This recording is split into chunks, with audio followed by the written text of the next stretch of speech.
Hello everyone, मैं आनंद नागवंशी आप सभी को नमस्कार करता हूं। आज हम indecent representation of woman prohibition act 1986 पढ़ेंगे और ये क्या होता है, इसका क्या प्रोविजन है। साथ में ये 10 धाराओं का प्रोविजन है, लेकिन इतना ही सीमित नहीं है, इसमें और भी अन्य उपबंधों को पढ़ना होता है। हम एक एक करके पढ़ेंगे। सबसे पहला काम हमारा है स्त्री अवशिष्ट रूपन क्या होता है उसे समझते हैं। तो सबसे पहले इसमें इंडिसेंट वर्ड इस्तेमाल हुआ है। तो डिसेंट का अर्थ क्या होता है? डिसेंट का अर्थ होता है सभ्य या आदरणीय। जैसे कि हमने ऑनलाइन फ्लिपकार्ट के माध्यम से कोई घड़ी मंगाया और उसका लुक बढ़िया है, क्लासिक है, तो हम क्या कहते हैं? डिसेंट लुक, यानी कि सभ्य और बहुत ही बढ़िया लुक होता है। तो ये होता है सभ्य। डिसेंट को सभ्य कहते हैं या आदरणीय। इसी प्रकार से इनडिसेंट का क्या अर्थ हुआ?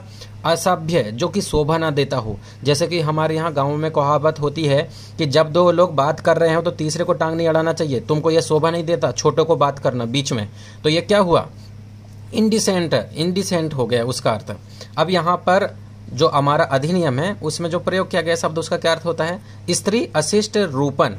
तो महिलाओं के विरुद्ध अपराध करना जो शोभा न देता हो, ये समझ सकते हैं हम इससे। और रूपन शब्द है, उसका क्या मतलब हुआ? वर्णन कर रहे हो, चित्र में बता रहे हो, प्रकाशन कर रहे हो, और भी अन्य चीजें हो सकती है। एग्जाम्पल के लिए हमने 3 लिया है। इसे और बढ़िया से समझने के लिए एक केस पढ़ते हैं। अभी सरकार बसेस पश्चिम बंगाल राज्य 2014 सुप्रीम कोर्ट का मामला था। इसमें हुआ क्या था कि प्रसिद्ध टेनिस खिलाड़ी थे बोरिस बेकर, जिसको आप नेट में देखेंगे तो पता चल जाएगा। तो बोरिस बेकर ने, जिससे उनकी शादी होने वाली थी, उस महिला का नाम था बारबरा फेल्टस। उनके साथ में, अब ये बारबरा फेल्टस जो थी सांवली रंग की थी और ये थे बोरिस बेकर गोरे रंग के। तो इन लोगों ने क्या किया, दोनों ने नग्न अवस्था में फोटो निकलवाई और फोटो निकाला था इनके पिताश्री ने। अब जिसे भारत में एक स्पोर्ट बल पत्रिका थी उसमें प्रकाशित किया गया और तथा संदेश भी लिखा गया। उसमें एक संदेश था, वो क्या था आगे पढ़ेंगे। साथ में आनंद बाजार पत्रिका कोलकाता में भी इसका प्रकाशन किया गया। अब इनके खिलाफ कार्रवाई हुई न्यायालय के समक्ष। तो न्यायालय ने क्या कहा और क्या क्या बातें हुई? तो कोई तस्वीर अश्लील तब होती है जब वह कामुकता हो और उसमें उकसाए जाने का कार्य किया जाता है। तो क्या होगा? कामुकता या उकसाया जाता, तो अब अश्लील माना जाएगा। और यहाँ पे ये लोग क्या कर रहे हैं? फोटो निकलवा कर। इनका केवल इतना उद्देश्य था कि ये लड़का काला था और लड़की गोरी थी, ये भी अभिनेत्री ही थी। तो इन लोगों ने कहा कि प्रेम जहाँ पे होता है वहाँ रंग मायने नहीं रखता। ये संदेश देने के लिए इन्होंने न्यूड फोटो निकलवाया था। तो न्यायालय में फिर इसे अपराध नहीं बताया गया। क्यों? यहाँ पर तस्वीर का उद्देश्य क्या है? प्रेम संबंध को बढ़ावा देना। और जहाँ प्रेम होता है वहाँ शरीर के रंग का काला और गोरा होना मायने नहीं रखता, और तस्वीर का अश्लील होना न्यायालय ने यहाँ पे नहीं माना। तो आपको तो समझ में आ गया होगा कि ये एक्ट क्या है। महिलाओं के विरुद्ध अपराधों से संबंधित यह अधिनियम 1986 का है, जो महिला के विरुद्ध होने वाले अपराधों को रोकता है। महिलाओं के खिलाफ प्रकाशन, ताकि जो अशोभनीय है वह कार्य को रोकता है। इसको सादा डिटेल में हम आगे पढ़ेंगे। स्त्री अशिष्ट रूपन अधिनियम में पूरा प्रोविजन देखा जाए तो 10 धाराओं का है। थोड़ा सा प्रोविजन है, लेकिन पढ़ेंगे तो थोड़ा और भी बड़ा है।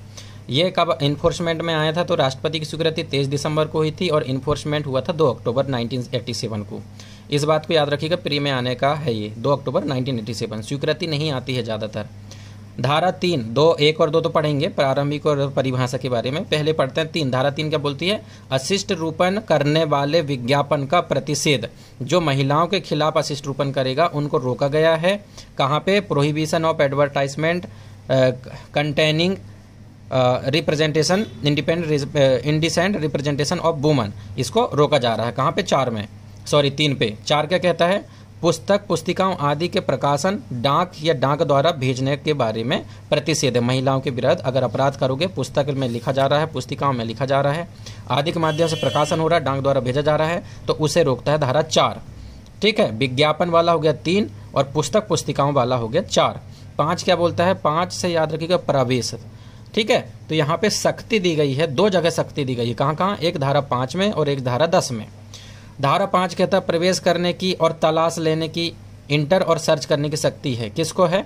तो राज्य सरकार, स्टेट गवर्नमेंट, राजपत्रित अधिकारी जो प्राधिकृत होता है वो प्रवेश करेगा और तलाशी लेगा। तो यहाँ पे 2 क्वेश्चन बनते हैं। कौन आएगा? तो राजपत्रित अधिकारी। अच्छा, यहाँ पे प्रवेश करने और तलाश लेने के संबंध में पावर नियुक्ति करती है तो राजपत्रित अधिकारी की कौन करता है? वो तो राज्य सरकार है। धारा 5 में राज्य सरकार करती है। और नियम बनाने की शक्ति जब आएगा तो क्या लिखेंगे, नियम बनाने की शक्ति धारा 10 में है, जिसमें सेंटर गवर्नमेंट आती है।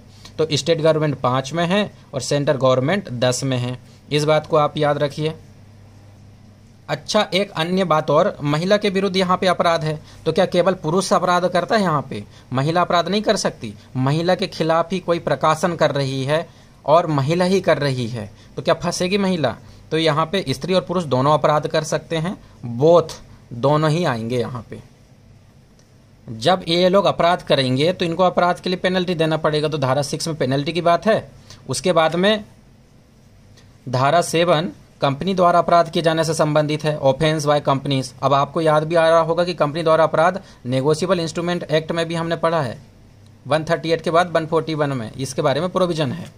इसी प्रकार धारा 8 में क्या प्रोविजन है यहाँ पे, अपराध कैसा होगा, संज्ञेय और जमानती। ये pre of point of view से आएगा, प्री के लिए आएगा, याद रखिएगा। अपराध कौन सी धारा में, तो 8 में है, और कैसा अपराध है, संज्ञेय और जमानती अपराध है। ठीक है।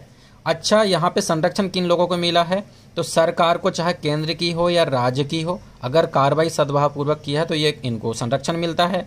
और साथ में इनके अधिकारी जिनको नियुक्त किया गया है तो उनके विरुद्ध भी इनको संरक्षण मिला है। अधिकारियों को, केंद्र सरकार को, राज्य सरकार को संरक्षण मिलता है।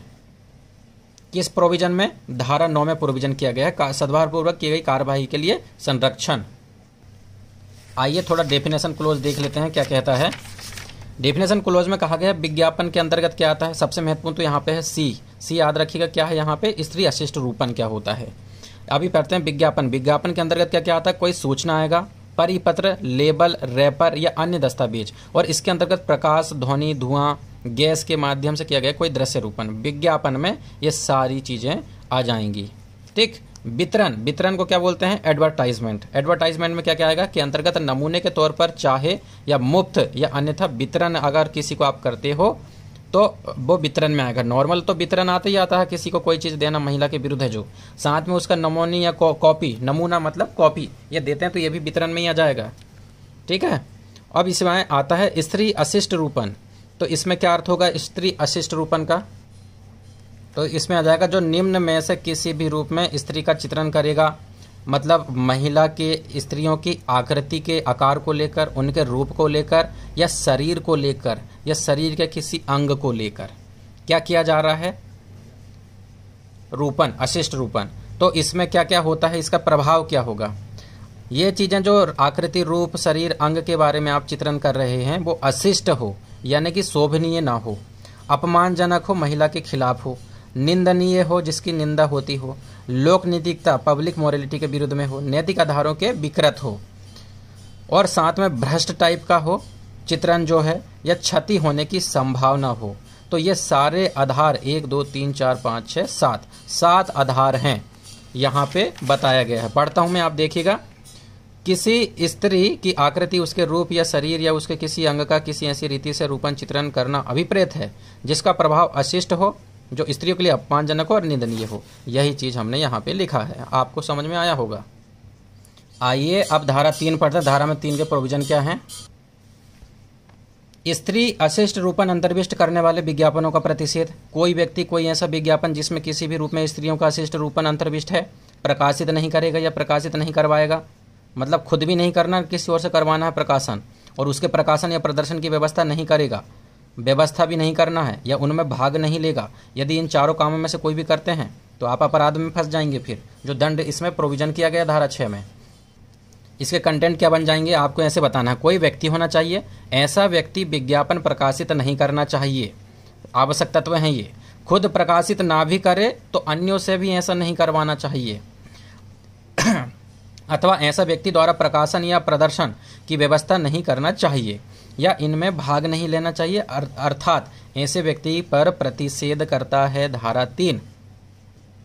इस अधिनियम के धारा 3 और 4 इसी से संबंधित है, महत्वपूर्ण महिलाओं के अशिष्ट रूपन से संबंधित। पहले में क्या हो गया, विज्ञापन को रोका गया है, अभी हमने कंटेंट पढ़ लिया इसके बाद आता है धारा 4 क्या कहता है, स्त्री अशिष्ट रूपन अंतर्विष्ट करने वाली पुस्तकों, पुस्तिकाओं आदि के प्रकाशन या डाक द्वारा भेजने पर प्रतिषेध है। यहाँ पे परंतुक दिया गया, परंतुक में ए और बी 2 पॉइंट हैं और तीसरा सी 3 पॉइंट है, मतलब 3 अपवाद हैं और एक जनरल प्रोविजन है।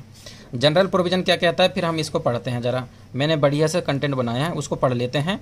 आप एक बार बेयर एक्ट जरूर पढ़िएगा इन कंटेंट को पढ़ने से पहले, तभी आपको मदद मिलेगी। कोई व्यक्ति कोई ऐसी पुस्तक, पुस्तिका, कागज का पत्र, स्लाइड, फिल्म, लेख, रेखांक चित्र, रंग चित्र, फोटो चित्र, रूपन या आकृति, एक बार इन सबको पढ़ लीजिए, 11 पॉइंट हैं ये, जिसमें किसी रूप में स्त्रियों का अशिष्ट रूपन अंतर्विष्ट है। रंग चित्र के माध्यम से, फोटो चित्र के माध्यम से महिलाओं की चित्र को गलत तरीके से, अशोभनीय तरीके से प्रदर्शित प्रकाशन करना आता है। उत्पादन नहीं करोगे और उत्पादन न करवाओगे, विक्रय नहीं करोगे, नहीं करेगा, उसको भाड़े पर नहीं देगा, वितरित नहीं करेगा, परिचालित नहीं करेगा, या डाक द्वारा नहीं भेजना है। ये सारा सिस्टम क्या है, ऑनलाइन कोई व्यवस्था नहीं है यहाँ पे, केवल और केवल बुकों की बात हो रही है, भौतिक रूप से चीज़ों की बात हो रही है। अभी आगे पढ़ेंगे इससे रिलेटेड और भी प्रोविजन अलग अधिनियमों के। तो यहाँ पे क्या कहा है, कोई व्यक्ति, ये लिखा है कोई व्यक्ति होना चाहिए। आगे कंटेंट पढ़ेंगे तो क्या हो जाएगा, ऐसा व्यक्ति द्वारा जिसमें किसी रूप में स्त्रियों का अशिष्ट रूपन अंतर्विष्ट है, उत्पादन नहीं करना चाहिए। तो पहला हो गया ये उत्पादन। उत्पादन नहीं करवाना चाहिए, यहाँ पे तक खुद नहीं करेगा न करवाएगा। विक्रय नहीं करना है, भाड़े पर नहीं देना है, परिचालित नहीं करना, डाक द्वारा नहीं भेजना है। ठीक है, अब ये सारी चीज़ें नहीं करना है। अशिष्ट रूपन निम्न माध्यम से कर सकते हैं, हमने बोला था ना कि ये सब चीज़ें नहीं करना है। तो किन चीज़ों को नहीं करना है, उत्पादन, प्रकाशन, विक्रय, इन चीज़ों को, इनके माध्यम से कोई चीज़ है जो महिलाओं के खिलाफ है। स्त्री अशिष्ट रूपन है, किसमें, पुस्तक में हो सकता है, पुस्तिका में हो सकता है, कागज पत्र पर, स्लाइड पर, फिल्म पर, लेख पर, रेखा चित्र पर, रंग चित्र पर, फोटो चित्र पर, रूपन या आकृति है, किसी प्रकार की आकृति महिला से संबंधित है जो अशिष्ट रूपन करती है, तो ये सभी नहीं करना है, इसे रोका गया है। यदि ये करोगे तो इसके लिए दंड मिलेगा, आगे प्रोविजन किया गया है।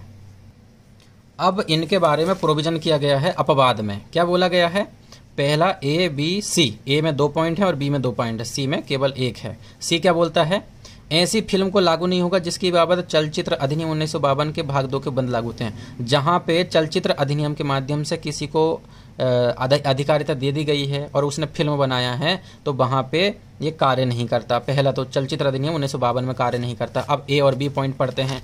A और B पॉइंट क्या कहता है, A वाला पॉइंट कहता है ऊपर दी गई बात निम्न बातों को लागू नहीं होगी। ठीक है, ऊपर दी गई 2 बात लागू नहीं होगी।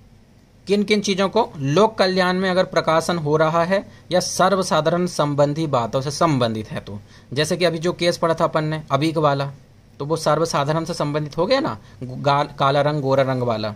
अब लोक कल्याण में प्रकाशन की बातों का और विज्ञान, साहित्य, कला, अथवा ये जो अपन ने पढ़ा है ऊपर धारा 4 में क्या कहा था, ये सारी चीज़ें, ये जो जितनी है पुस्तक, पुस्तिका, ये टोटल मिलाकर 11 पॉइंट हैं। तो मैंने यहाँ पे लिखा है 11 ये पॉइंट, और साथ में कौन कौन सा चीज़ें ऐड कर दी यहाँ पे, विज्ञान, साहित्य, कला, विद्या और सर्वसाधारण संबंधी। तो इन बातों को लागू नहीं होगी। यदि यहाँ पर महिला के खिलाफ, महिला से संबंधित कोई भी चित्र है, उसका उद्देश्य अलग होता है, तो वहाँ पर क्या होगा, सर्वसाधारण संबंधी हो या लोक कल्याण संबंधी हो, इनके कारण से फिर ये अपराध नहीं माना जाएगा।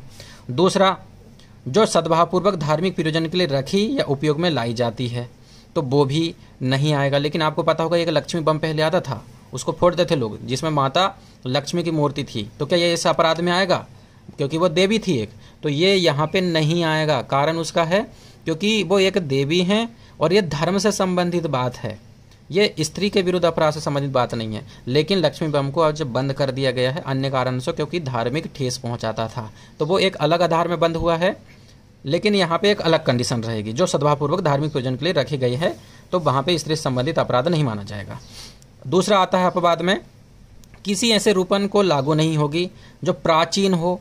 क्या लिखा है यहाँ पे, सद्भावपूर्वक हो, यहाँ तक हम पढ़ चुके हैं। अब आगे पढ़ते हैं, ऐसे रूपन को लागू नहीं होगी जो प्राचीन, संस्मारक तथा पुरातत्वीय स्थल और अवशेष अधिनियम 1958, ये अधिनियम याद रखेंगे, अवशेष अधिनियम 1958 के अर्थ में प्राचीन संस्मारक हैं तो उन चीज़ों को लागू नहीं होगा। जैसे कि आपने देखा होगा खजुराहो के जो मंदिर बने हैं उनमें अश्लील चित्रण हुआ है, अशोभनीय है, लेकिन वो एक प्राचीन है और वो कुछ बताना चाहती है, उसका कोई उद्देश्य है और धार्मिक रूप से किसी प्राचीन भी और धर्म से भी संबंधित है। तो यहाँ पे प्राचीन संस्मारक में वो चीज़ आ जाएंगी, तो फिर वो चीज़ क्या हो जाएंगी, तो वो एंशियंट होने के कारण वो भी अपराध में नहीं आएगा धारा 4 में। दूसरा, इसी से संबंधित ये प्राचीन हो गया, और दूसरा हो गया मंदिर। मंदिर या उसमें या मूर्तियों के प्रभरण, जैसे कि इस बात को कहीं और नहीं लीजिएगा। मान लीजिए कि राधा कृष्ण जी की मूर्ति एक साथ पे है, तो इस पे कोई क्वेश्चन नहीं उठाएगा कि साथ में फोटो एक साथ मूर्ति क्यों, क्योंकि वो आस्था का स्थान है और उसका उद्देश्य है। तो किसी मंदिर पर या उसमें या मूर्तियों के प्रभरण में के उपयोग में लाए जाने वाले या किसी धार्मिक प्रयोजनों के लिए रखे या उपयोग में लाए जाने वाले किसी रथ पर तत्क्षिक उत्तीर्ण रंगचित्र या अन्यथा रूपित है, तो ये भी अपराध में नहीं आएगा, धारा 4 के अंतर्गत। और लास्ट का पॉइंट सी हम पढ़ चुके हैं। अभी तक हमने धारा 3 और धारा 4 पढ़ चुके हैं, धारा 3 और 4 का प्रोविजन। एक बात याद रखिएगा, यहाँ पे हमने धारा 3 का धारा 4 का प्रोविजन पढ़ लिया। धारा 3 में था विज्ञापन और धारा 4 में क्या था, असली सामग्री को प्रकाशित नहीं करना है, किसी को भेजना नहीं है। तो 3 और 4 किससे संबंधित हो गया, विज्ञापन और प्रकाशन पर रोक लगाता है धारा 3 और धारा 4, ठीक है। और धारा 6 क्या कहती है, यदि आप ऐसा करते हो तो आपको दंड मिलेगा। अभी पढ़ेंगे धारा 6 को। ये तो हमारे प्रोविजन हो गए इंडिसेंट रिप्रेजेंटेशन एक्ट का। अब आता है आईपीसी में कहां पे प्रोविजन है इसका, तो अश्लील पुस्तकों आदि का विक्रय, यहां पे क्या हुआ था, विज्ञापन कर रहे हैं, प्रकाशन कर रहे हैं। लेकिन अगर आप इन चीजों को बेचते हो तो बेचने के लिए पनिशमेंट कहां दिया गया, सेल ऑफ ऑब्ससीन बुक्स को 292 आईपीसी के 292 में अपराध है। नया अधिनियम पे आप देख सकते हैं भारतीय न्याय संहिता का। अभी तो केवल ये याद रखना है क्योंकि ये पुराना लॉ है। फर्स्ट टाइम अपराध करेंगे तो 2 साल की सजा और 2000 रुपये फाइन लगेगा, अश्लील पुस्तक बेचते पकड़ाए गए। दूसरी बार पकड़ाए जाने पे पश्चातवर्ती सब्सिक्वेंट पे 5 साल का सजा होगा, 5 साल तक का, और 5000 रुपये जुर्माना लगेगा। इसी प्रकार अश्लील सामग्री को इलेक्ट्रॉनिक रूप में प्रकाशित या पारित करने के लिए दंड कहाँ पे है। अभी तो हमने ये बुकों का देखा है, विज्ञापन का देखा है, लेकिन मान लो ऑनलाइन, आजकल सभी के पास मोबाइल होता है और चलन हो गया ऑनलाइन का अधिक, तो ऑनलाइन के लिए दंड से संबंधित प्रावधान कहाँ पे है, तो आईटी एक्ट की धारा 67 में प्रोविजन किया गया है। इंफॉर्मेशन टेक्नोलॉजी एक्ट में अश्लील सामग्री को इलेक्ट्रॉनिक रूप में प्रकाशित या पारित करने के लिए दंड, पहली बार अपराध करोगे 3 साल और 5 लाख रुपए का फाइन लगेगा, 3 साल की सजा और 5 लाख रुपए फाइन। दूसरी बार यही अपराध करोगे तो 5 साल की सजा, 5 साल तक की सजा और 10 लाख रुपए का जुर्माना लगेगा। अब हम आते हैं धारा 5 में। क्या वो लिखा गया धारा 5 में, प्रवेश और तलाशी करने की शक्ति। हमने शक्ति पढ़ लिया, 5 में है, ठीक है। 5 में क्या बोलता है, कितने पूर्वाइचों है इसका, पहला टोटल 3 सबसेक्शन है इस पे। पहला क्या बोलता है, ऐसे नियमों के अधीन रहते हुए जो विहित किया जाए, राज्य सरकार द्वारा प्राधिकृत कोई राजपत्रित अधिकारी उस क्षेत्र की स्थानीय सीमाओं के भीतर जिसके लिए वह इस प्रकार प्राधिकृत है। याद रखिएगा, इसमें स्थानीय सीमाओं के लिए राजपत्रित अधिकारी होता है, राज्य सरकार उसे प्राधिकृत करती है और वो फिर काम करता है क्या, तलाशी लेने का, प्रवेश करने का, ठीक है। लेकिन यहाँ पे जब भी किसी के घर में प्रवेश करना, तलाशी लेना, तो उचित समय, यहाँ पे ए में पॉइंट में लिखा है उचित समय पर प्रवेश करना है। किस चीज के लिए, किसी ऐसे स्थान में उसमें जिसमें उसके पास यह विश्वास करने का कारण, विश्वास करने का कारण कहाँ पे है, डिफाइन है, आईपीसी की धारा 26 में डिफाइन है कि इस अधिनियम के अधीन कोई अपराध किया गया है या किया जा रहा है। ऐसे सहायकों के साथ, मान लीजिए कि अपराध करते समय आपका कोई सहायक भी है, तो सहायक के साथ यदि कोई हो जिन्हें आवश्यक समझे तो उचित समयों पर प्रवेश करेगा अधिकारी और तलाशी भी ले सकता है। पहले पॉइंट में तलाशी लेगा उचित समय पर और प्रवेश करेगा, ये दोनों बातें याद रखना है। उचित समय पर प्रवेश करेगा, कभी भी नहीं होता प्रवेश करना, ठीक है। क्या लिखा यहाँ पे, परंतु में इस उपधारा के अधीन कोई प्रवेश प्राइवेट निवास गृह में वारंट से ही करेंगे, बिना वारंट के नहीं प्रवेश करेंगे। तो ये हमारा प्रोविजन दिया गया है, ठीक है। अच्छा, इसी से संबंधित प्रोविजन, तलाशी से संबंधित प्रोविजन कहाँ पे दिया गया है, तो धारा 5 तो हम पढ़ ही रहे हैं। सीआरपीसी 94 में भी दिया गया है। क्या लिखा है वहां पे, बर्ड बस पकड़ते हैं हम धारा 94 का। 93 में तलाशी के नॉर्मल उपबंध है सीआरपीसी में, और 94 तलाशी वारंट से संबंधित है। तो आपत्तिजनक वस्तु मिलती है या अश्लील वस्तुएं अगर है तो वहां पे तलाशी वारंट से संबंधित प्रोविजन है। वही प्रोविजन यहाँ पे भी अप्लाई होंगे तलाशी और वारंट में, इसलिए हम सीआरपीसी की धारा 94 को पढ़ रहे हैं। ये प्रोविजन मैंने बताया है, प्रवेश तलाशी उचित समय पर किया जाना है। इस अधिनियम के अधीन अपराध किया जाना चाहिए या किया जा रहा हो, किया जाना चाहिए या अभी किया जा रहा हो, जिसमें सहायकों का साथ भी हो सकता है, ठीक है। तो ये प्रोविजन यहाँ पे किया है। अब बी पॉइंट पढ़ते हैं। बी पॉइंट क्या कहता है, कोई ऐसा विज्ञान अथवा कोई ऐसी पुस्तक, पुस्तिका, कागज पत्र, ये सारी चीजें जो 11 पॉइंट हैं, पहले हम जो पढ़ चुके हैं ऊपर, ये 11 पॉइंट जिसके बारे में उसके पास यह विश्वास करने का कारण है कि इस अधिनियम के दिन किन्हीं उपबंधों का उल्लंघन हुआ है। यहाँ पे विज्ञान जुड़ा है एक वर्ड, उसको याद रखिएगा आप। इसके बाद आता है सी नंबर का पॉइंट। तो खंड 1 में उल्लेखित, ये तो हम पढ़ चुके हैं कि उचित समय में प्रवेश करना है। तो ए में उल्लेखित किसी स्थान पर पाए गए किसी अभिलेख, रजिस्टर, दस्तावेज, 3 चीजें, अभिलेख, रजिस्टर और दस्तावेज या अन्य भौतिक पदार्थ की 4 चीजें हो गई, परीक्षा कर सकते हैं। और यदि उसके पास में यह विश्वास करने का कारण है कि उसके इस अधिनियम के दिन दंडनीय किसी अपराध के लिए जाने का साक्ष्य प्राप्त है, उसके विरुद्ध में अपराध इस अधिनियम के दिन अपराध कर रहा है, तो इन चीजों को, ये चारों चीजों को अधिग्रहित कर सकता, मतलब कि सीज कर लेगा। इंग्लिश में क्या वर्ड इस्तेमाल हुआ है यहाँ पे? सीज। तो ये हमारा प्रोविजन इतना हो गया। प्रोवाइजो सेकंड में आते हैं। क्या कहता है सेकंड प्रोविजन? अभिग्रहण की शक्ति का प्रयोग दस्तावेज, वस्तु या चीज की या अंतर वस्तु या अन्य यदि कोई हो तो इन सभी को आप ले सकते हैं। यदि पृथक नहीं किया जा सकता है तो सारी की सारी उठा कर ले आएंगे। मान लीजिए कि एक अलमारी खोल नहीं रही तो पूरी अलमारी उठा कर ले आओ, जो अंदर चीजें वो भी मिल जाएंगी। तो ये बोल रहा है जब पृथक नहीं किया जा सकता है तो पूरा का पूरा अन्य, यदि कोई अन्य है तो वो भी ले आएंगे। क्या लिखा पढ़िए जरा। परंतु यह और कि इस उपधारा के अधीन अभिग्रहण की शक्ति का प्रयोग किसी ऐसे दस्तावेज, वस्तु या चीज के लिए जिसमें कि ऐसा विज्ञापन अंतर्विष्ट है, उस दस्तावेज, वस्तु, चीज के अंतर्वस्तु यदि सहित यदि कोई हो किया जा सकता है, यदि वह विज्ञापन समुद्भूत होने के कारण या अन्यथा उस दस्तावेज, वस्तु, चीज को समग्रता, उपयोगिता या विक्रय मूल्य पर प्रभाव डाले बिना अलग नहीं किया जा सकता। अलग नहीं कर सकते हैं, अगर करेंगे तो नुकसान हो सकता है उस चीज को, तो फिर उसको पूरा का पूरा लेके आएंगे। और उपधारा 2 तो हम पढ़ ही चुके हैं। उपधारा 2 क्या बोलती है कि 94 तलाशी वारंट में जैसे तलाशी लेते हैं वैसे यहाँ पे भी तलाशी के बारे में प्रोविजन किया गया, सीज करने के बारे में प्रोविजन किया गया है। ठीक है, तो ये हो गया। अब लास्ट वाला उपधारा 3 क्या बोलती है? जहां की कोई व्यक्ति उपधारा 1 या खंड बी या सी के अधीन में किसी वस्तु का अभिग्रहण करता है, वहां यथाशीघ्र निकटतम मजिस्ट्रेट को उसकी इत्तला देंगे और उस वस्तु की अभिरक्षा के संबंध में उसे आदेश प्राप्त करेगा। मान लीजिए बी और सी पॉइंट क्या था? तो बी में क्या था? अभिग्रहित करेंगे, जो चीज मिल रही है, ये 11 चीजें जो थी और विज्ञान था, तो इन चीजों को ग्रहण कर रहे हैं। तो या फिर कौन सा पॉइंट था दूसरा? सी में क्या लिखा गया है कि पाए गए किसी अभिलेख, रजिस्टर, दस्तावेज या अन्य भौतिक पदार्थ है तो उनकी परीक्षा करेंगे और ये दोनों चीजों को क्या करेंगे? अभिरक्षा में लेंगे। ठीक है, और शीघ्रतम मजिस्ट्रेट के समक्ष में ले जाएंगे और उस विषय में आदेश जो न्यायालय देगा तो उस हिसाब से फिर अभिरक्षा में ले लेंगे। धारा 3 और 4 पढ़ चुके हैं। विज्ञापन और प्रकाशन जो महिलाओं के विरुद्ध अपराध है, यदि कोई भी अपराध जो हमने अभी पढ़ा वो करेगा तो पहली बार अपराध करेगा तो धारा 6 में प्रोविजन किया गया है 3 और 4 का उल्लंघन करने पर, धारा 3, 4 का उल्लंघन करेंगे तो पहली बार अपराध में 2 साल तक की सजा और फाइन जो कि 2000 रुपये तक लगेगा। और सेकंड बार अपराध करेंगे तो मिनिमम 6 महीने की सजा और मैक्सिमम 5 साल तक की सजा हो सकती है। और इसमें फाइन कितना लगेगा? मिनिमम 10,000 तो लगेगा ही लगेगा और ज्यादा से ज्यादा 1 लाख तक का भी हो सकता है। ठीक है, अब हमारा आता है सेक्शन नंबर 7, कंपनियों द्वारा अपराध। आपको याद आ गया negotiable instrument act, same provision वैसा ही है, वहां पे भी 141 देख लीजिएगा, सेक्शन आगे पीछे हो सकती है थोड़ा सा, शायद मेरे हिसाब से 141 ही है। क्या लिखा हुआ है वहां पे? कंपनी अगर कोई अपराध करेगी तो यहाँ पे प्रोविजन है, अपराध किसने किया? कंपनी के द्वारा।